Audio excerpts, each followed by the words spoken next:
অনেক জ্ঞান আছে, কিন্তু কাণ্ডজ্ঞান নেই। সাধারণ বুদ্ধি, বিচার, ক্ষমতা, এটাকে কাণ্ডজ্ঞান বলে। এই জন্য বই পড়তে হয় না, লেকচার শুনতে হয় না, এটা সাধারণ বিচার বুদ্ধি। তো সেই সাধারণ বিচার বুদ্ধির অসাধারণ একজন অধিকারিণী ছিলেন শ্রীমা। স্বাভাবিক এটা, কারণ শ্রীরামকৃষ্ণ বলেছেন, ও কি যে সে, ও আমার শক্তি। এটা আপনারা সবাই নিশ্চয়ই জানেন মায়ের সম্বন্ধে ঠাকুরের কথা, ও কি যে সে, ও আমার শক্তি। আবার একটা জায়গাতে পেয়েছি,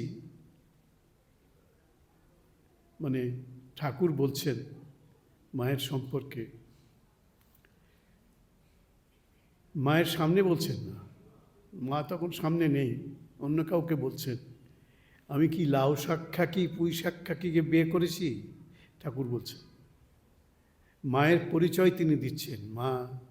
মার কি ক্ষমতা, মার কি শক্তি, মায়ের কোথায় অনন্যতা, এইসব পরিচয় তিনি দিচ্ছেন ভক্ত সাধারণের কাছে।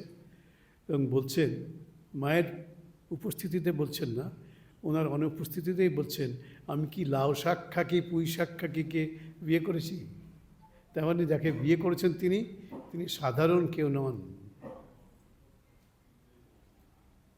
এমনিতে সাধারণ, লেখাপড়া শেখেননি, দরিদ্র পরিবারের মেয়ে, দরিদ্র পরিবারের বউ হয়ে এসেছেন।